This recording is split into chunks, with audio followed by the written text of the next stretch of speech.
Magandang gabi mga kapamilya. Ito na naman pong muli ang inyong lingkod upang maghatid ng update dito sa episode ng FPJ's Batang Quiapo, ang pinakaabangan ng sambayanan. Habang nag-uusap-usap, sina Tanggol kasama ang kanyang mga kaibigan, sinabi nila dito na baka lalong hindi siya makakalabas sa kulungan dahil sa pinapagawa ni Chief Espina sa kanya na pumapatay ng mga tao at lalong madadagdagan ang kanyang mga kasalanan. Ngunit sinabi naman ni Tanggol na wala siyang magagawa dahil nga hawak ni Chief Espinas ang kanyang leeg, kung kaya't labag man sa kanyang kalooban ay kailangan niya itong gawin. Samantala, sa nalalapit nga na kapistahan sa Quiapo, dito ang pinakaayaw daw ni Marites dahil nga kung saan dito siya ginahasa noon nang hindi niya alam kung sino ang lalaki iyon na ang bunga ay si Tanggol.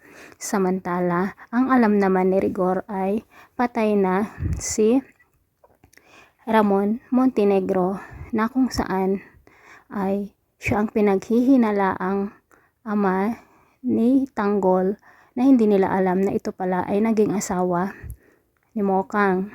At ang alam niya ay kahit napatay na ito ay siya pa rin ang iniisip ni Marites, kung kaya't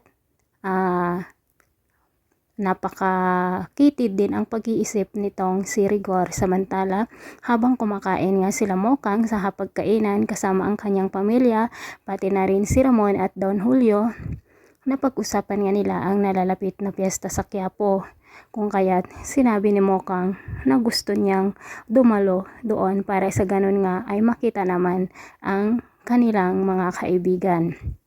Pero sinabi naman ni Don Julio na pasigaw na hindi raw pwede, at dito na nagalit ang tatay ni Mokang at sinabi dito kay Don Julio na hindi niya dapat sigawan ang kanyang anak. At dito nga magkakagulo sila sa harap ng hapagkainan. Samantala, doon naman po sa bilangguan, may balak na tumakas si Tanggol kasama ang kanyang mga kaibigan dahil nga ayaw na ni Tanggol na sundin ang ipag-uutos ni Chief Espina sa kanya na papatay muli ng mga masasamang tao.